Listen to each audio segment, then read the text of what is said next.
Well, I should probably introduce myself then. I am Paulina Cossette, and my company is Acadia Editing Services. And as I mentioned, I'm going to chat with you today to show you that you are not alone in your struggles in academia, if you are still in academia. And there is an alternative career path or options for a side hustle or retirement gig, however you want to structure it, whatever works for you, that gives you true flexibility. And I think a lot of academics in particular worry about leaving because you feel like the only other options are a 9 to 5 job. And I hear from people a lot that you're scared to lose that flexibility that academia gives you. And so I'm hopefully going to convey to you today that you don't have to worry about that. You can leave or, take up a side hustle or whatever that does not require you to work 9 to 5. By the end of this hour, you'll have learned what an academic editing or coaching position involves, how you can find freelance jobs and clients, and how working with me in my course and group coaching program, Becoming an Academic Editor, can help you earn $100 an hour or more during your first year as an editor or coach, even if you're just working, say, 5 or 10 hours a week as a side hustle. In addition, I'm going to choose two of you at the end. I'll take two volunteers for hot seat coaching to give you some ideas for starting your business. And I have a special offer for those of you who are here live. So make sure you stick around to get that info. All right, a little bit about me. If you want to hear the full details of this story, please check out my podcast, Leaving Academia, Becoming a Freelance Editor. I tell the story in the first episode, but I'll give you the highlights today. I am a former U.S. politics professor.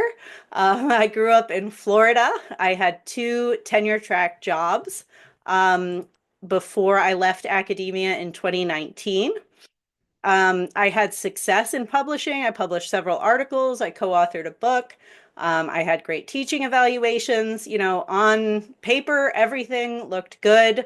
And there was a lot that I enjoyed about teaching and research, but at the same time, I found the stresses of academia to be unbearable. And, I changed schools. I thought, oh, if I move to a different school, things will get better. But it seemed that the problems of academia were everywhere. The second school I went to in Maryland was a little bit better, but overall, in my experience teaching, I had some pretty traumatic encounters with students. My husband and I were also living in places that we didn't like. We were far from our family, and we were just generally very unhappy. Around this same time, my mother-in-law was diagnosed with lung cancer, and we had our first child in 2018. And so we were very far from our family. We didn't have anyone around to support us with childcare or navigating that first year that is very challenging. My mother-in-law her health was declining, and so there was a lot that was calling us to move back to Maine, where my husband grew up, and just to be in a place that we wanted to be, to live where we wanted to live around the people that we wanted to be close to. But I also knew that my chances of getting an academic job here in Maine were very slim.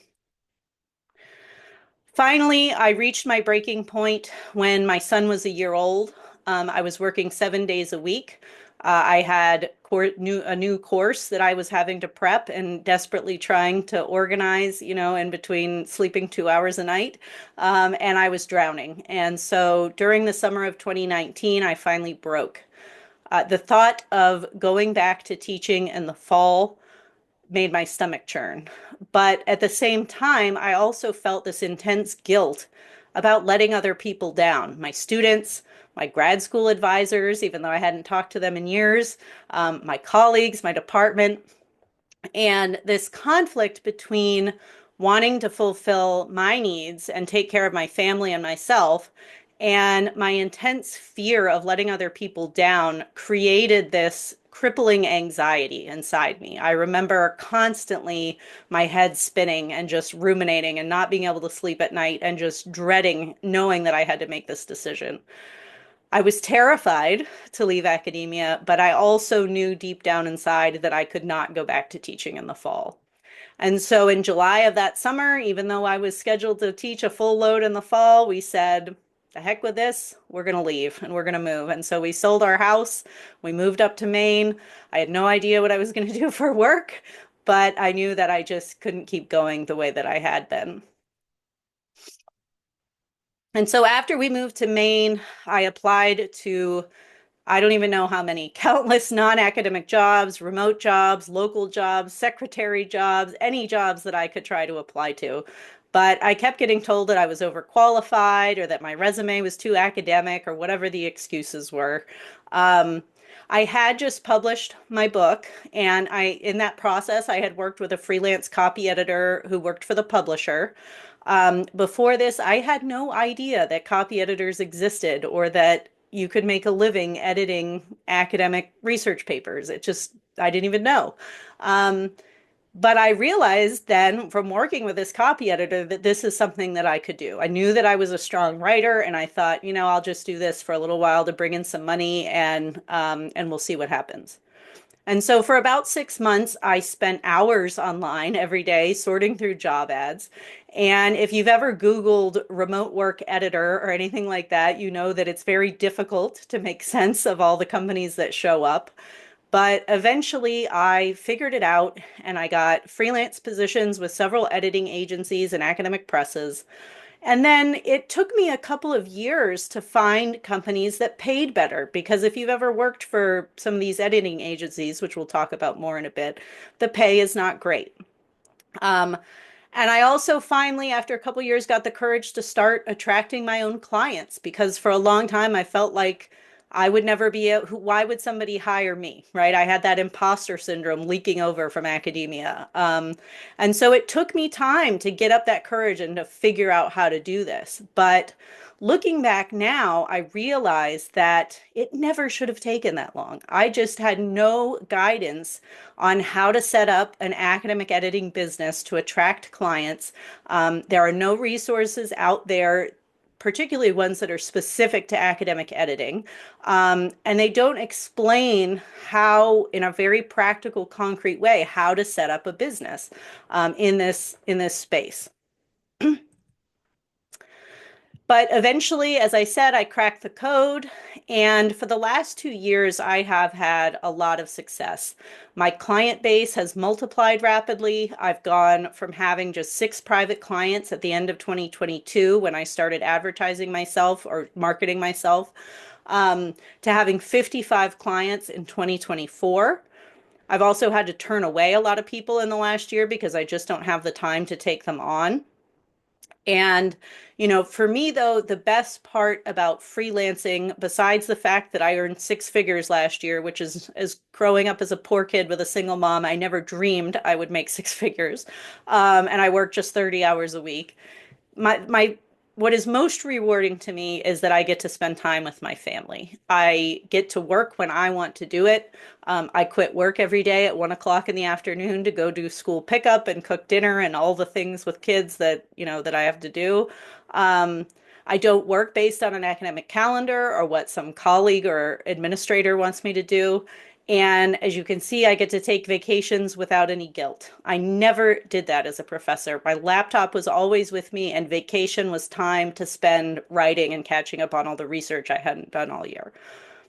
But I will stop there. As I said, you can get the full story in the podcast episode. But the point of sharing all this with you is so that you can see that it is possible to have this life that you've always wanted. And I can tell you that I left and I've never regretted it for a second. And in fact, I've never been happier. So today I will start by explaining what I mean by academic editing and coaching. I'll tell you what skills you already have that make you well suited to launch an editing and coaching business. I'll walk you through my framework that I teach in my course, Becoming an Academic Editor. It's a 3-step process for launching your business, again, either as a side hustle or as a full-time career. And then I will randomly choose 2 volunteers to sort of walk you through this process and give you a sense of what your first steps or next steps should be, whether you want to go into editing or coaching or whatever it is that you're feeling called to do. I'll also spend as much time as we need taking questions at the end. So if you have a question, please make sure you put it in the chat. I'm terrible with keeping up the chat during the talk, but I will look through after, or you can bring it up. And if you prefer to talk privately, just email me, and I'm happy to chat with you over email or phone call or whatever. So first, let's discuss what exactly does an academic editor do. And now that I've gotten through much of my talk and forgotten to press the record button, I will do that. Sorry about that. Um, so there are, oh, I did hit record. Wonderful. All right. You can take the professor out of the classroom, but you can't take the technology problems out of the professor. Um, Let's turn to the question of what an academic editor actually does. There are two main types of editing. The first is what we call developmental editing. This is assessing the big picture of a manuscript. So usually this is done on books. The author will send you their manuscript, and before they're submitting it to the publisher, they will have the developmental editor read through the text, get a sense of, is there a clear thesis for the book, or even paper if you're doing that? Are the chapters, does each chapter have a clear thesis that supports the broader argument of the book? Is there any places in the text that need additional support, need additional evidence? Is there repetition that needs to be cut?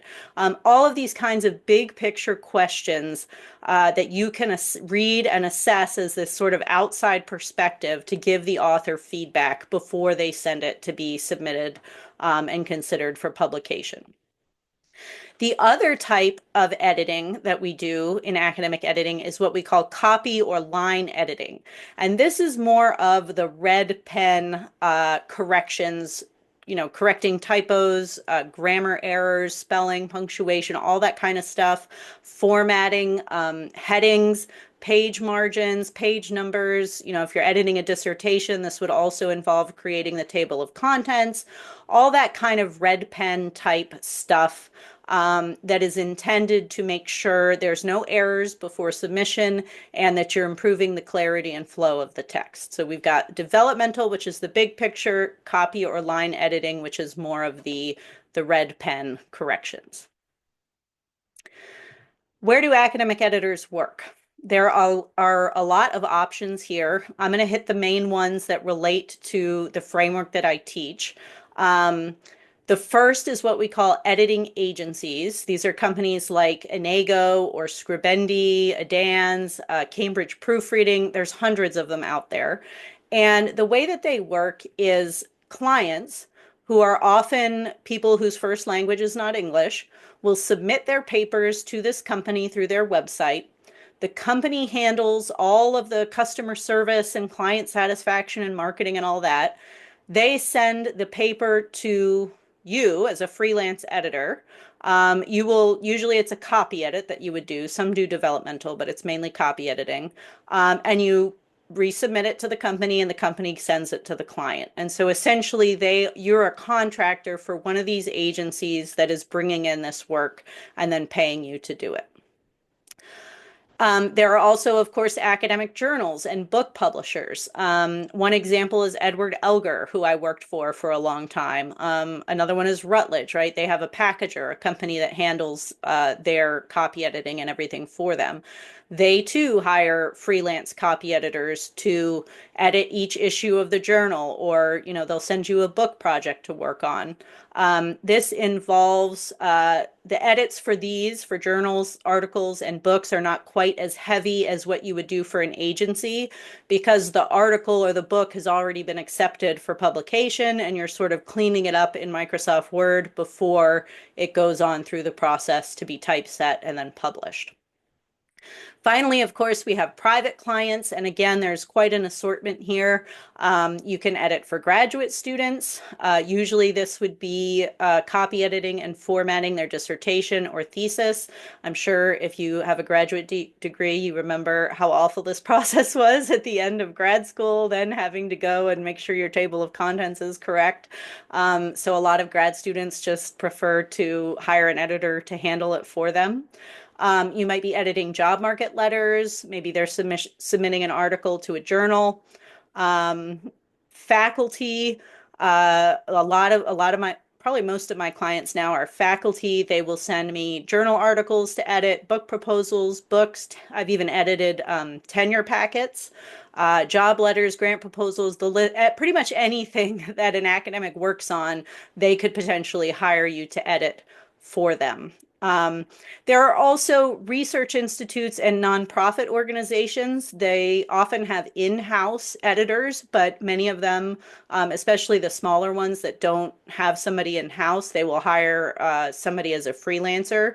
So if you have any connections to any groups like this, I would definitely use your network to get in touch with them. That's probably the best way to get a job with those kinds of places, is through networking. And they pay quite a bit more usually than even private clients do. Excuse me. Now, types of coaching. This is where the sky is the limit, okay? If there is something that you have an expertise in and you feel like you can teach it to other people who face a similar problem, you can be a coach in it. A lot of people who left academia and went into industry. They successfully got industry jobs and worked in industry for a long time. They now work as coaches, showing other academics how to leave and get industry jobs. So I'm thinking here of people like Ashley Ruba and Jen Polk. And there's a number of them on LinkedIn who have gotten quite well known in helping people do this. But that's not all, right? I know somebody who advises faculty on public relations. And so her job is to help faculty design their websites and post on social media to get the word out about their research, to publicize their book. And so she's a coach on PR. I know a coach, Bethany Walensky, who she's still a tenured professor at Michigan State, and she started a coaching business on the side where she helps faculty plan their sabbaticals. And so she had a sabbatical and saw how difficult it can be to really use that time effectively. And so that's what she does now, is she's a coach and helps people, figure out how to schedule their research or use the time to rest and recharge. And she's fantastic. Somebody who's in the current cohort of my course, Becoming an Academic Editor. She's did her dissertation research on the relationships between faculty, advisors, and grad students. That's what her dissertation was on. She decided she didn't want to go into academia, and so she's launching a coaching business now where she works with grad students to help them navigate the challenges of working with an advisor or supervisor. Um, so there, I mean, this is just scratching the surface on the options for coaching. Of course, there's the more traditional coaching that you could pair like as a book coach or a writing coach. I have another member of the community who's a trained executive function coach, and she works with grad students who have ADHD to help them finish their dissertations. So there are so many options out there.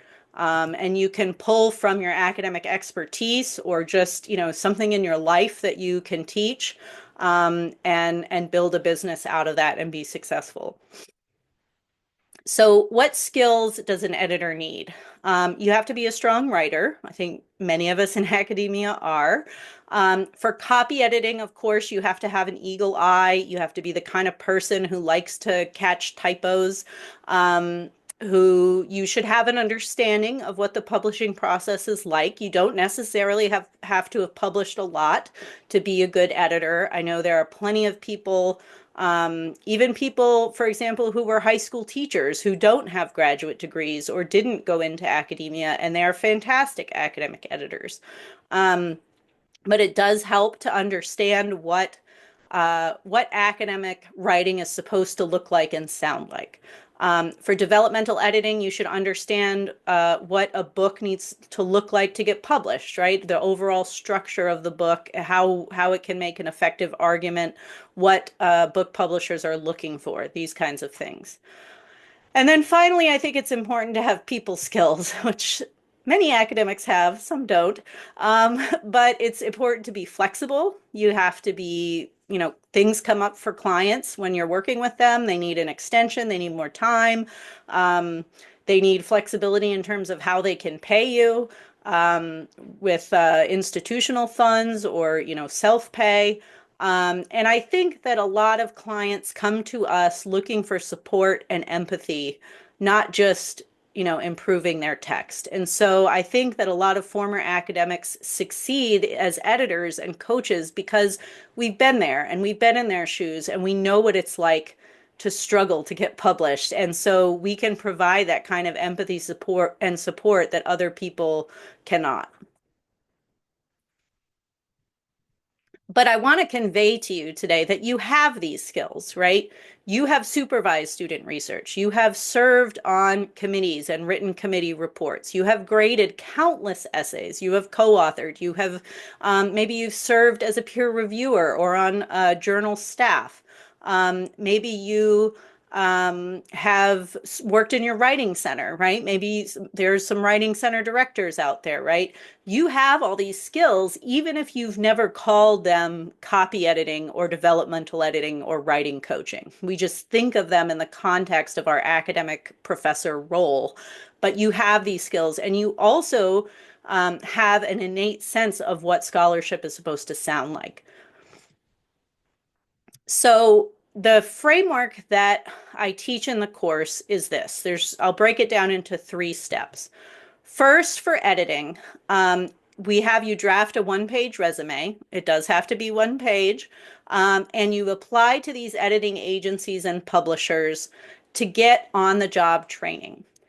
There are editing certificate programs out there where you can pay thousands of dollars to the University of Chicago or the UC San Diego or whatever, and they will teach you how to be a copy editor. But I have heard from many people who have been successful editors who have never taken these programs. And I've heard from many people who have done these certificates and they felt like they weren't very helpful because it was just teaching them stuff they already knew. So the way that I did it and what I suggest to people in my community is to get these jobs with these agencies or publishers and do the work. Just dig in. They don't pay very well, I will admit that, but getting paid something is better than having to pay somebody else to teach you to do this, I think. And they give you feedback, right? When you're starting to work for an agency and you turn in the document, they will return the document to you and give you suggestions for how to improve. So that's why I call it on-the-job training. The second step that we work on in the course is to walk you through how to build your network and start attracting clients. And so I break down all the business aspects from creating a web page, sprucing up your LinkedIn profile or creating one if you don't have already, emailing colleagues and telling them that you're becoming an editor if you're comfortable with doing this, asking them to spread the word. With the website, we go through basic marketing skills. So you figure out who your ideal client is and how you want to speak to them in a way that attracts them to work with you. So for example, a lot of academics, when we make our web page, we initially feel like we have to defend our credentials, right? And tell people, look at how I'm qualified to do this. So this is all the things I can do, or this is all the publications I have. But when you're thinking about marketing, your client doesn't care about that initially, right? They care about how you can help them. And so I walk you through and give you a template for your website that shows you how to explain to the client the problems that you solve for them. And how to relate this specifically to helping them save time, helping them get published faster, giving them work-life balance, all of these things that aren't really about the editing, but that are about this bigger picture of what they're getting if they hire you. We also talk about cold emailing. This is emailing people in departments all over the country or even all over the world and letting them know who you are and how you can help them. I think I had 55 clients last year. 16 of them came from cold emails. So this has been a particularly useful strategy for me. Then finally, we focus on increasing your editing speed and raising your rates. And so I recommend to everybody in my program that you charge a per word rate and not an hourly rate. The reason for this, there are several of them. One is when you tell the client, I charge $75 an hour or $100 an hour, their initial reaction is, whoa, that's a lot of money, right? And their second reaction is, but how much is that going to cost me? So if you quote an hourly rate, there's this big question mark for them still that they don't know what they're going to pay in the end. If you charge a per word rate, they know exactly what they're going to pay up front. They're not doing the mental math of, oh, this person's making $100 an hour. That's too much. And as you improve your editing skills and you get faster and faster at editing, even if you charge the same per word rate, your effective hourly rate ends up going up very quickly because you get through the project faster. You're spending less time on it, right? And so I give you tips in the course about how to set your pricing, how to, there's templates for, contracts that you send to the client before you start out. I teach you all the things that I learned from experience about how to make sure that you get paid and that you don't get burned by having a client take the document and run and not pay you. That has never happened to me, by the way, but there are some things to think about to prevent it from happening. I do want to be clear, though, that this is not an editing course. Okay, as I said earlier, I assume that you understand how to edit, that you're a strong writer, and that you know what scholarly literature and writing is supposed to sound like. This is a business course. Okay, it shows you how to start out as a freelance editor. I do have another course called Essential Skills for Editors where I walk you through and show you my screen and exactly how to format and edit a journal article and a dissertation. But this Becoming an Editor course is focused on the business side of things, how to get your business started and start attracting clients. Related to this, I strongly advocate that you charge what you're worth. A lot of people in the program coming out of academia are used to giving free labor, right? We're voluntold to do all these things, serve on this committee, serve on that committee, do this service, blah, blah, blah. Now that I'm out of I don't even know what university service is anymore. To me, it's just, I hear free work, right? And so we don't do that in when you're running a business. I had a member of the community who wanted to charge $30 an hour for coaching, and I said, absolutely not. You need to charge at least $100 an hour, even if you're just starting out to do coaching, because you have to think in terms of the value that you're giving to these clients, not this hourly rate. And so, of course, there is a learning curve when you start out. You may be making $20 or $30 an hour on an editing project because all of this is so new. But there is no reason why with practice, continued working on the documents, you can't be up to $100 an hour in the first year. And that's what I was making. I was making 3 cents a word, and it worked out to $100 an hour or more. Nowadays, I make at least $150 an hour because I've raised my rates to 7 to 8 cents a word. And I've just gotten a lot faster at editing. Okay, so for coaching, the 3 steps are very similar. First, of course, you wouldn't be applying to editing agencies if you don't want to be an editor. The first step for coaching is to define your niche. So the question that you need to ask yourself as a coach is, who do you want to serve and how do you want to serve them? And the most beautiful thing, I think, about starting your own business is there's no more, oh, I should do this or I have to do that. You think about, what is the life that you want to live? Who do you want to talk to on Zoom every day? Is it grad students? Is it faculty? Is it non-native English speakers? Is it people who are writing a nonfiction book, right? Whatever it is that makes you excited, you get to build a business that involves that, right? Whatever makes you happy. So you think about who is it that I'm going to serve and how am I going to help solve their problems? That's how you choose your niche. The second step, just like editing, is creating a website, connecting with people on LinkedIn, developing all these marketing tools that I already went through, um, and using that to put yourself in front of clients and show them that you can help them solve their problems. And then finally, for coaching, the key here is to hone your skills, to become an effective coach, and to clarify your framework. So as you get practice in coaching, you will realize that the people who come to you for whatever problem you're helping them with all have similar challenges, and you're going to be able to develop a framework that you can walk people through the process to help them get from A to B with whatever it is that you're coaching them on. And so that's sort of the last step, is to really polish up those skills, to build up testimonials so that you can then continue to raise your rates for coaching, and get yourself and your business in a place where you have constant, a steady stream of clients coming in, testimonials coming out showing how effective you are, and then life is good, right? And so this was a quote that I shared with somebody, in the person I mentioned who wanted to charge $30 an hour. I said, I forbid you from charging less than $100 an hour, because it is absolutely crucial that you know your worth, that you charge what you deserve.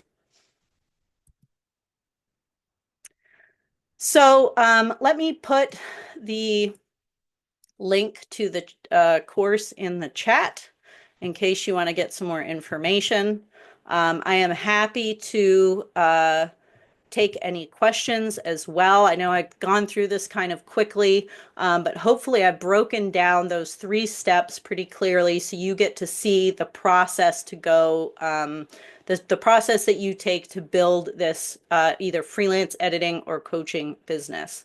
And so in becoming an academic editor, what you get is a self-paced course with lifetime access. And so this is an online course with videos, templates, citation style cheat sheets. There's dozens of resources in there and over 3 hours of videos that show you how to build this business. You get lifetime access to that, so it's always there for you to come back and revisit. In addition to that, we have a cohort model where the next cohort starts in May. When you enroll in the course, you get put into a particular cohort. It's capped at 10 to 15 people, so it's a small group. We meet weekly for an hour on Zoom, just our small group of people. And so you have a space to connect with other people who are like you. You have a space to share. We start every meeting with wins and woes, and it can be about editing or business or life or anything. And the bonds that you form with people, I'm getting chills just talking about it. It's incredible because so many of us are in academia and we don't have that support. We're constantly criticized. And you come to this space where people are just nice and they like you and you like them. And, it's a place where every week you're going to come and learn more about the material, you're going to ask questions, and you're going to get that support from the people in your cohort and the broader community. So as I said, the next cohort starts in May. We've already sold 4 spots. Somebody clicked on the link and just enrolled, the link that I just shared. So thank you for that. And finally, what we have also is lifetime access to our Slack channel and our broader BAE community. We started hosting the community on Thinkific. I wasn't crazy about the platform, so I started a Slack channel. But we have almost 50 people in this program already. And so as you can see on the slide here, Julia, who was in the first cohort, she got a job editing a dissertation, and she didn't just do it and then leave, right? She came back and she reports on what the experience was like, and she shares that with other people in the cohort. And so you're benefiting not just from being in this community with the other 10 to 15 people in your cohort, but you're benefiting from what's going to soon be over 50 people who have gone through the program, who are already booked out with clients, and can answer your questions and give feedback. So that I think is the most valuable aspect of this program, is that we're all in this together and we're all supporting each other. And that doesn't end when your cohort is over. You have the Slack channel for as long as I'm on this earth, God willing. So when you finish the course, you will have a plan and the tools you need to launch your business. You will know the basics of academic editing and coaching and how to attract clients. And like I said, you'll be in a supportive community of people just like you. Finally, and then I will stop talking for a moment, I want to emphasize that I know this isn't a small investment. As I said earlier, I was raised by a single mom. She washed boats. We were in Florida. Um, she made $15,000 a year. So I know what it feels like to have money pressures and financial pressures. But I also want to emphasize that if you are looking into launching this new career, um, this is a drop in the bucket compared to what you can earn from editing and coaching. And you see here from Julia again that she earned back this money within the first couple of months after she enrolled in the course, just with her first couple of editing jobs. And so this job has changed my life, and I see it every day changing the lives of other people who are in this program. It is a small price to pay to end burnout, to get your mental and physical health back, to be able to spend time with your family and not feel guilty about it, spend time going on vacation and enjoying that time and not feeling guilty or stressed out. And, as I said earlier, when I was in academia, I dreaded getting out of bed in the morning and having to get dressed and go to school and teach these students and deal with these horrible colleagues. Um, but I can promise you this again, since I left, there has not been a single day that I have regretted it or wondered if it was the right choice. I sit up here in my cozy little office in my house. Hopefully, there's no kids' toys sitting in the background, but if there are, oh well. And life is good. I'm happy. The anxiety is gone, and like I said, I see this with people in the program every day. And I want that for you too. If you feel like you're a good fit to be an editor or a coach, if you feel like what I've said has spoken to you today, um, go for it. Take the leap. And I think you will, I can't imagine any situation where you would regret it because it's just such that drastic life change. Okay. I know many of you have questions. Let me figure out how to stop sharing my screen. And is there anyone, Kim, what do you mean by IRT commitment? In real time? Time. It's 1 hour a week on Zoom during the cohort is the only live component. Cool. Thank you. And is there a sense of when that will be? You mean what time of day? Yeah. So when the cohort has filled, so it's usually about a month before we start, the cohort is filled. As you enroll, I ask each person to fill out a survey and to give me your availability. And so I take everybody's availability into consideration. I'm pretty good at finding a time that works for everybody. I can't make any promises, of course, but I try to schedule it around your availability. Sure. That's awesome. And then if for some reason like I couldn't make one or two of them, do you record them? Yes, yeah, the replay, they're all recorded and the replay goes out by the end of that day. It only goes to your cohort. So it's essentially private. It doesn't even go Gotcha. to the broader group. Sweet. Awesome. Thank you so much. You're welcome. Thank you. Vuslat, can you talk about how you've set up your business, an LLC? This is a common question.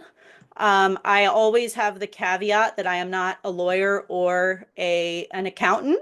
I can tell you that when I started, I talked to my accountant, and she said that the LLC is primarily to protect you if you think you're going to get sued. I still don't see any reason I would get sued as an editor, and so I don't have an LLC. Um, Basically, you file you're a sole proprietor, right, as an individual. And if you work for an editing agency, you would be a 1099 contractor. So they would send you a 1099, assuming they're a US company. I've worked for UK companies. It doesn't apply, obviously. Um, they would send you that form, and you just report your income on your taxes at the end of the year. Yep. Does anybody want to volunteer for coaching? Do you want to tell me what you're thinking of, and I can walk you through your next steps? Kim,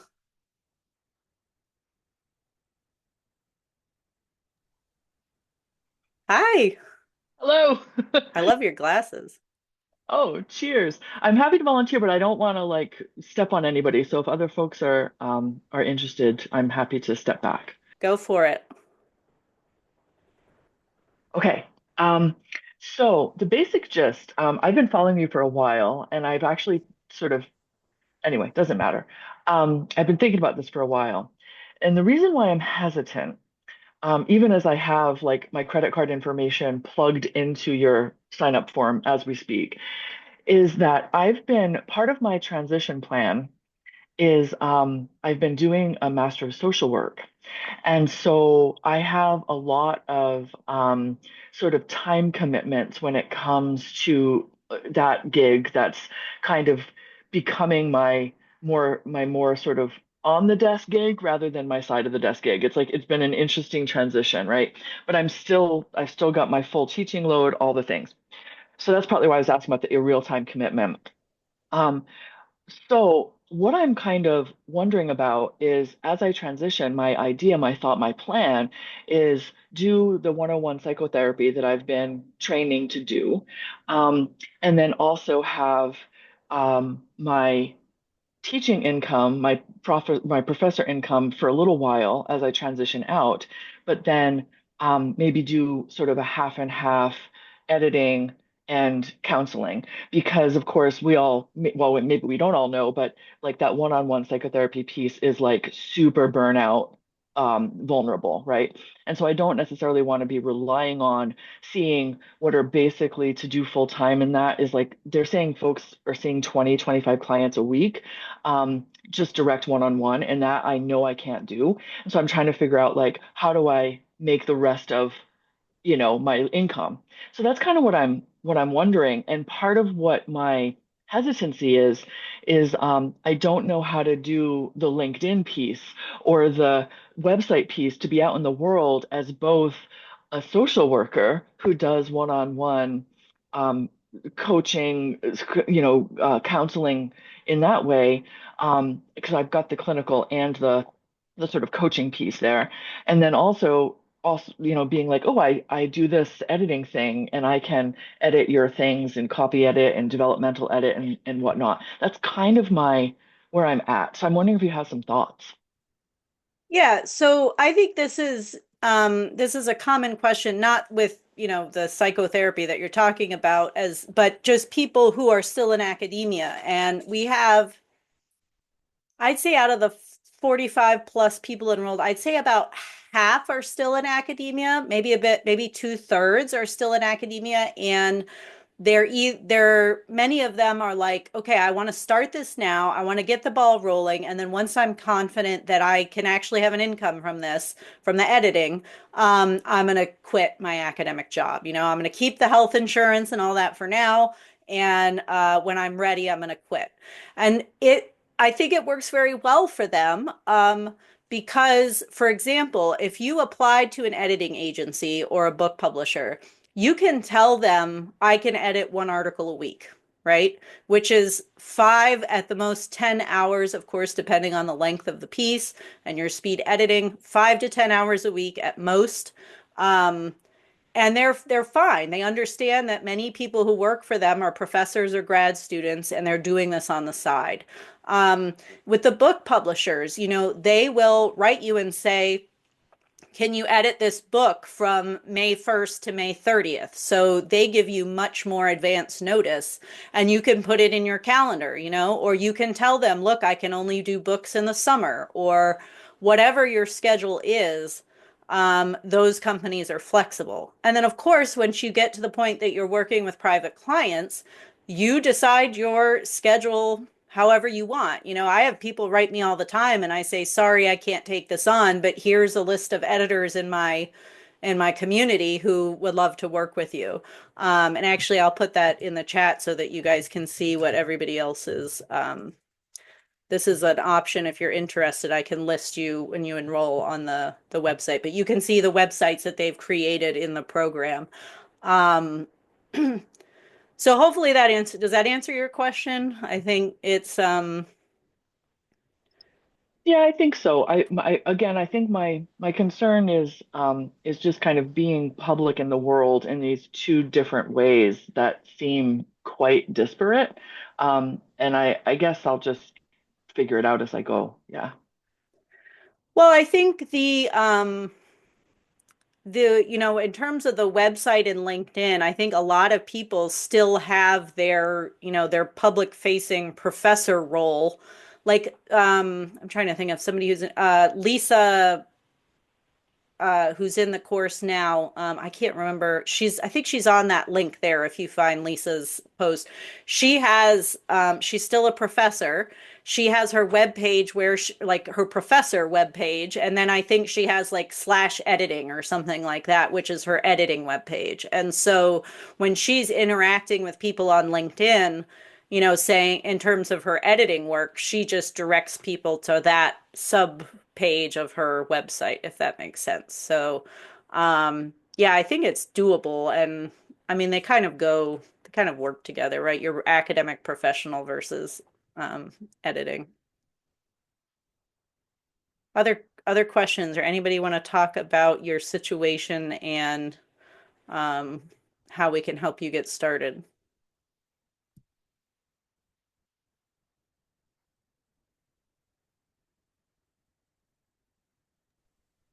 I have kind of an odd, I'm not even sure if it's a question, but the whole networking part of it is really scary to me, because I like to be a little bit more reserved. I grew up quite shy and it takes me a long time to kind of open up. So putting myself out there and cold calling and things of that sort is quite scary. So any advice on how to get over that fear? Honestly, it's a common anxiety that I think, and I don't know if it's like because academia has broken us so badly, that like when you're in academia, you're constantly being criticized, whether it's your teaching evaluations or peer review or colleagues or whatever. Like it's almost like we brace ourselves for negative feedback. We're constantly in this defensive posture. And I did there's a group at UC Berkeley, I think, called Beyond Academia, and I spoke at their conference recently on Zoom.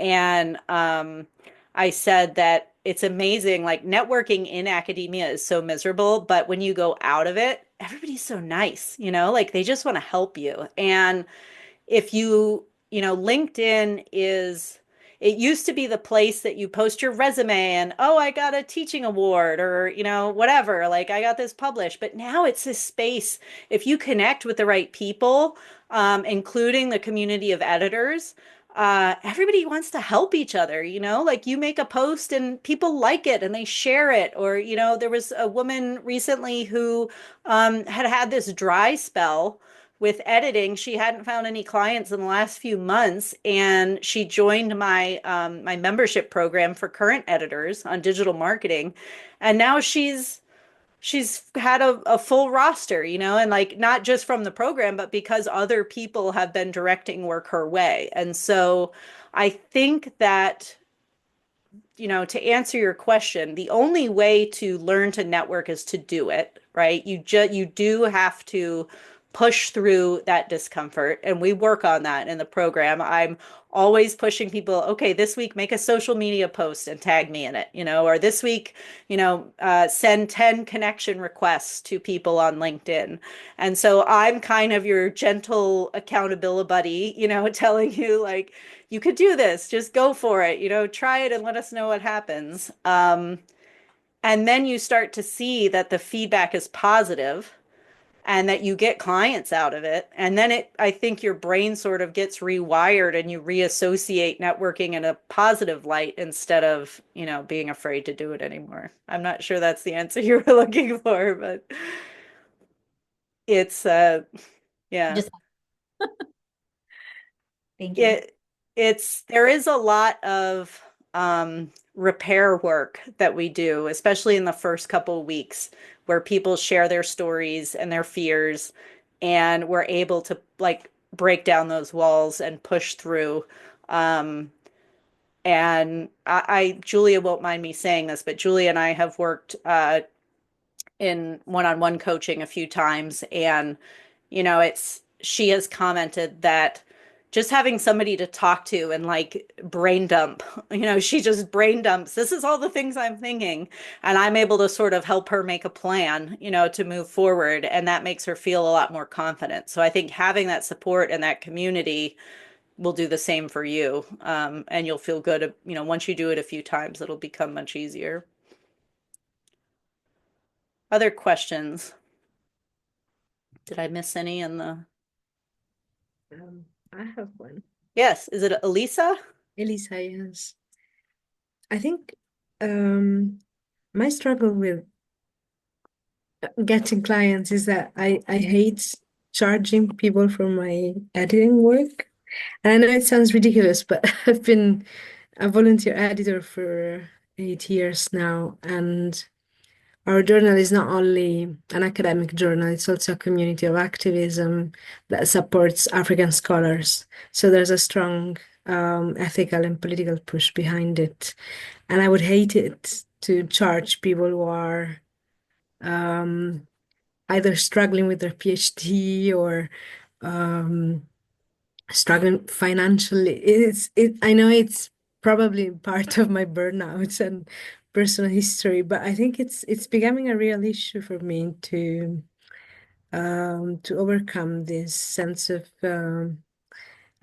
ethical issues with helping people out to get their academic work in the best possible shape and getting paid for it. And it's because I've done it for so many years, and I think I've also specialized in this niche of English as a second language for African speakers, but also for Southern Europeans. I'm Italian, I speak 5 languages. One of them is Swahili. And I also, I realize I have a special niche where I understand so much better Greek, Portuguese, Spanish, Italian writers and their struggles. So I'm very effective with those authors. So I think I would know my niche, but it's a niche that is politically and socially disadvantaged. So I don't want to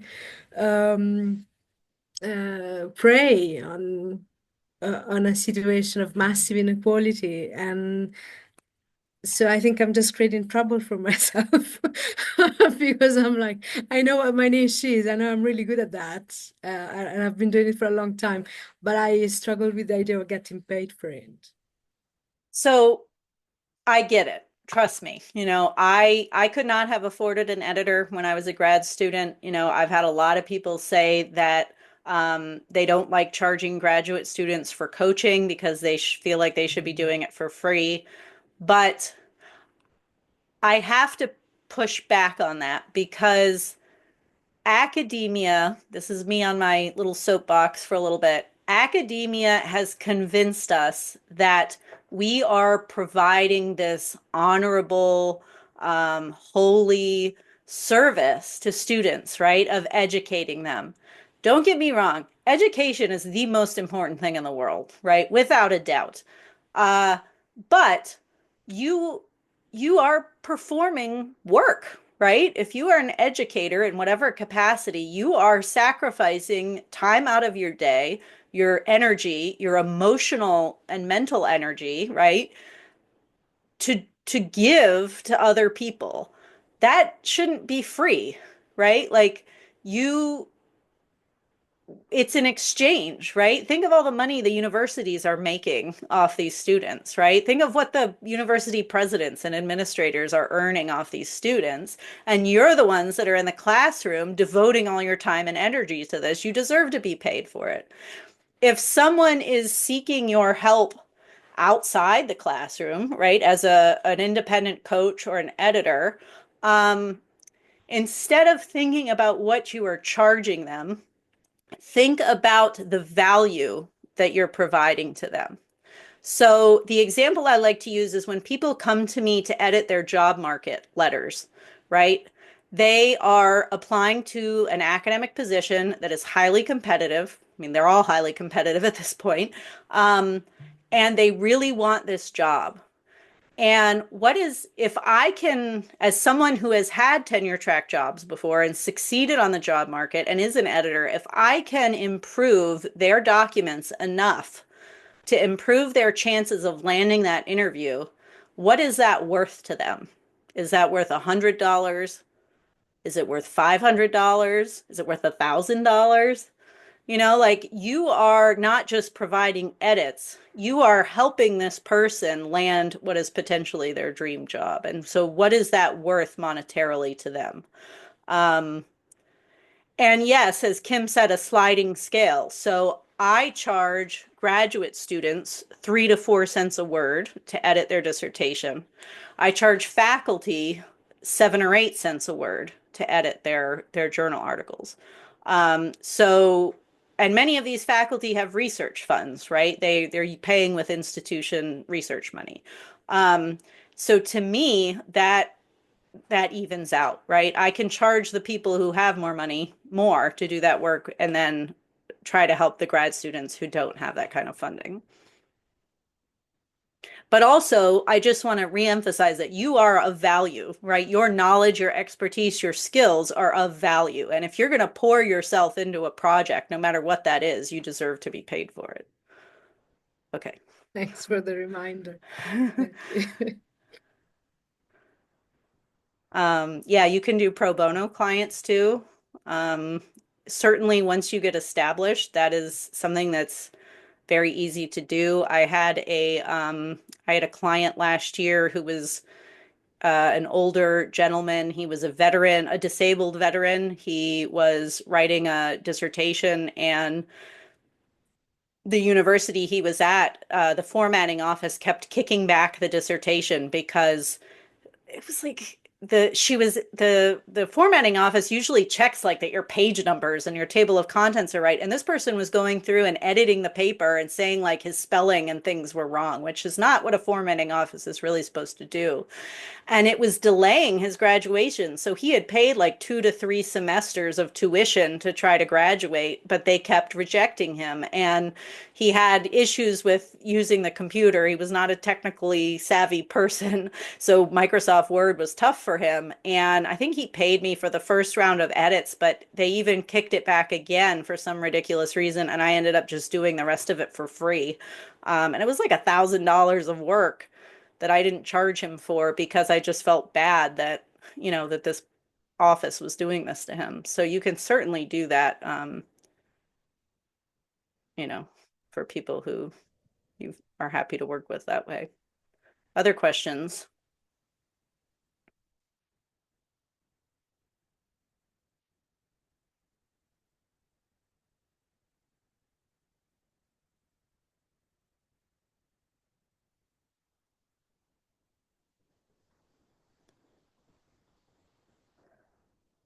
Anything else?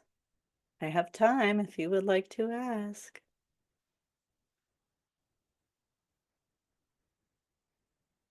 I will also say that there is lots of flexibility in how you go about setting up your business. So if you're not interested in working for a book publisher at an agency, you don't have to do that, right? If you want to go directly to working with private clients, you can do that. Especially those of you who have experience editing in the past, that it's totally fine to just jump right in to, perfecting your website and networking and LinkedIn. We can talk about social media posts and how to frame those. And so I try to give you as many options as I can, and then you get to choose what works for you and your schedule.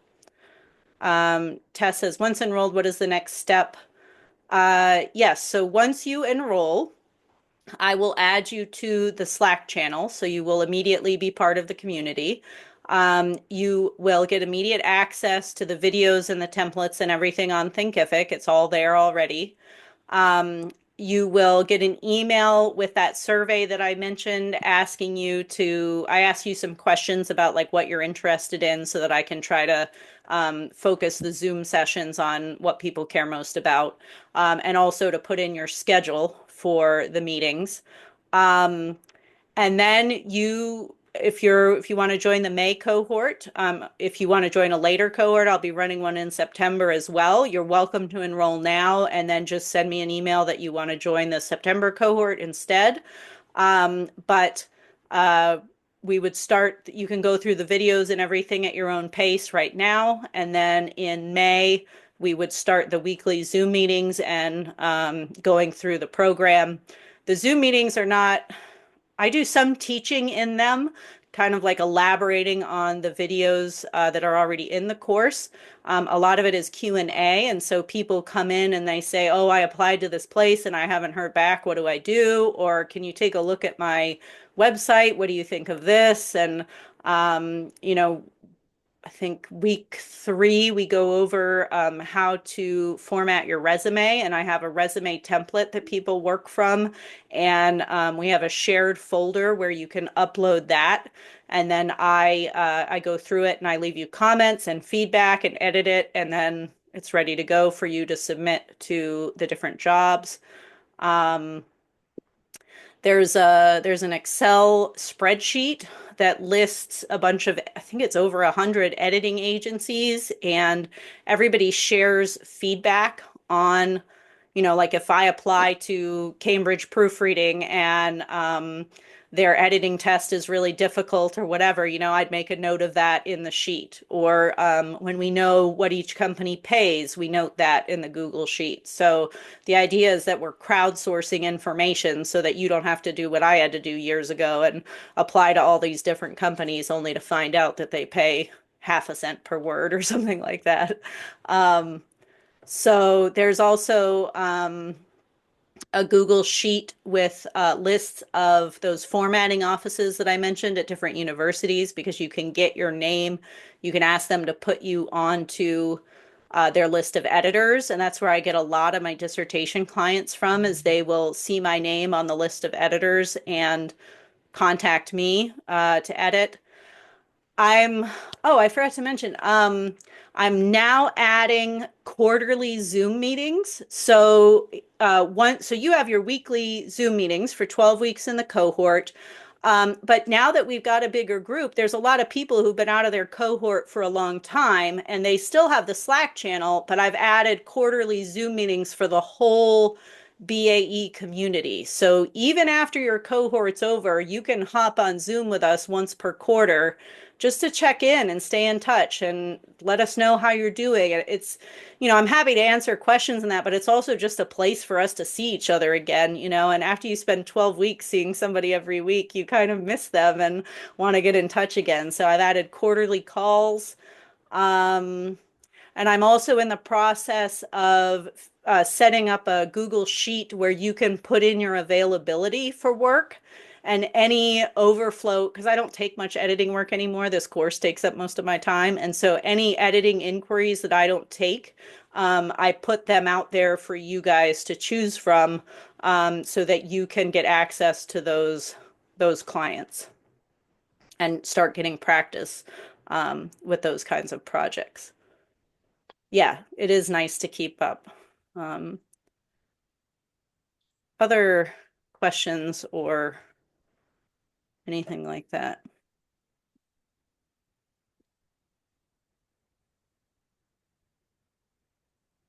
Okay.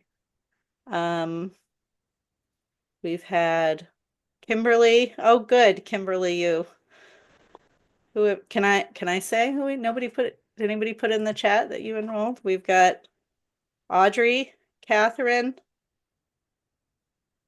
Kimberly, Teresa. Well, yeah, that's fantastic. Thank you so much, all.